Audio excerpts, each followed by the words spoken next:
কুরবানির ঈদের দিন বিড়ালদেরকে দেখা যায় না কেন? কুরবানির ঈদের দিন বিড়ালরা কোথায় গায়েব হয়ে যায়?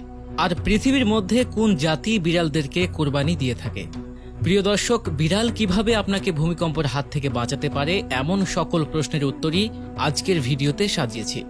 এছাড়াও আপনাদেরকে জানাবো যাদের ঘরে বিড়াল আছে বা যারা বিড়ালকে ভালোবাসেন তারা কিভাবে ব্রেন স্ট্রোক এবং হার্ট অ্যাটাকের হাত থেকে বেঁচে যান। আল্লাহ তাআলা বিড়ালকে কিভাবে সৃষ্টি করেছেন এ ব্যাপারে সুস্পষ্ট বর্ণনা রয়েছে, যেখানে বলা হয়েছে হযরত নূহ আলাইহিস সালামের উপর যখন সেই ভয়ঙ্কর তুফান এবং বন্যা নির্ধারিত হয়ে গিয়েছে, তখন সবাইকে নৌকা বানিয়ে নিজেকে এবং প্রত্যেক জীবজন্তু থেকে এক জোড়া করে নিজের নৌকাতে উঠিয়ে নিতে বললেন। তারপর হযরত নূহ আলাইহিস সালাম আল্লাহ তাআলার এই কথার উপর আমল করতে শুরু করলেন।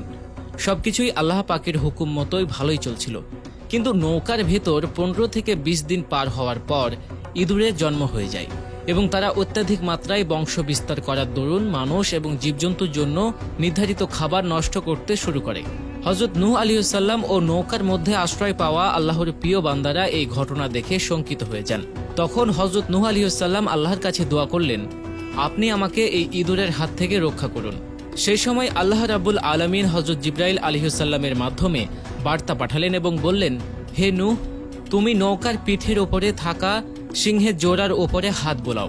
এবং সাথে সাথে হযরত নূহ আলাইহিস সালাম যে এক জোড়া সিংহ নৌকার উপর উঠিয়েছিলেন তাদের গায়ের উপরে বিসমিল্লাহ পড়ে হাত বোলালেন।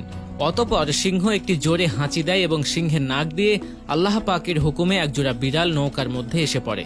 তারপর তারা নৌকার উপরে থাকা সমস্ত ইঁদুরকে খেয়ে পরিষ্কার করে ফেলে, শুধুমাত্র এক জোড়া ইঁদুর রেখে দিয়ে। রাসূল সাল্লাল্লাহু আলাইহি ওয়াসাল্লাম বিড়ালের মুখ দেয়া খাবারকে পবিত্র বলেছেন।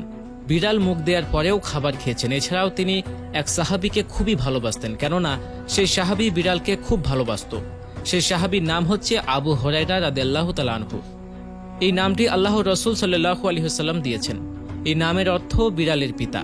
অথচ এই নামে ডাকতে ডাকতে আবু হুরায়রার আসল নামটি মানুষ ভুলে যায়। আবু হুরায়রার আসল নাম ছিল আব্দুর রহমান।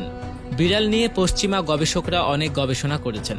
বিশেষজ্ঞরা আমাদেরকে জানিয়েছেন দুশ্চিন্তা, পেরেশানি, হতাশা এসব কিছু বিড়াল পালনকারী ব্যক্তিকে খুব কমই আক্রান্ত করতে পারে। আর এর দরুন বিড়াল পালনকারী ব্যক্তির প্রেক্ষিতে হার্ট অ্যাটাক এবং স্ট্রোকের ঝুঁকি কমে যায়। এছাড়াও আপনি কিছুক্ষণ পরই মানসিক অবসাদগ্রস্ত হয়ে থাকেন, তাহলে কিছুদিনের জন্য হলেও একটা বিড়াল পালতে পারেন। বিশেষজ্ঞদের প্রমাণিত সত্য তথ্য।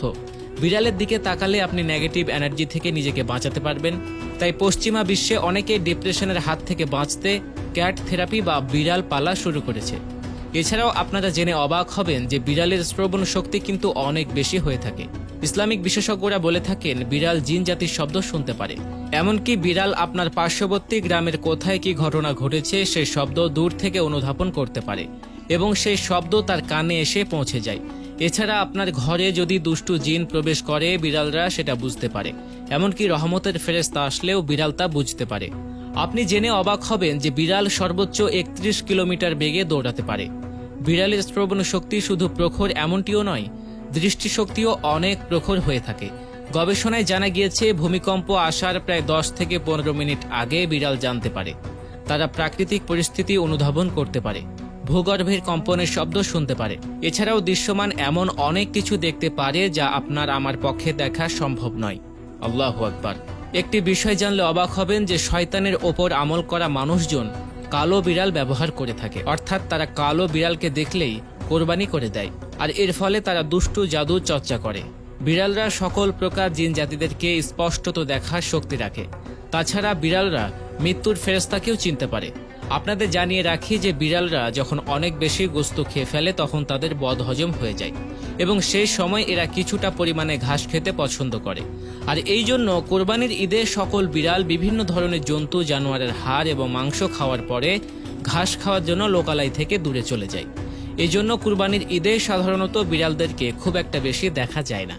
এছাড়াও ঈদুল আজহা বা কোরবানির ঈদে বিড়ালরা সাধারণত দৃশ্যমান থাকে না, কেননা গবেষণা বলে যে অন্য পশু বা জন্তুর রক্ত বিড়াল সহ্য করতে পারে না। এখানে সেখানে বিভিন্ন ধরনের পশু জবাই হয়, সেগুলো রক্ত দেখে বিড়াল ভয় পায়, তাই বিড়াল আতঙ্কিত হয়ে পালিয়ে থাকে। এছাড়াও ইসলামিক বিশেষজ্ঞগণ বলেন কোরবানির ঈদের দিন আকাশ থেকে বিভিন্ন ফেরেশতারা পৃথিবীতে নেমে আসে, আর ফেরেশতাদের দেখার পর বিড়ালরা সেখান থেকে লুকিয়ে পড়ে। একটা কথা বলে রাখি, পোষা বিড়ালরা কিন্তু এদিন পালিয়ে যায় না, কেননা তারা ঘরেই থাকে।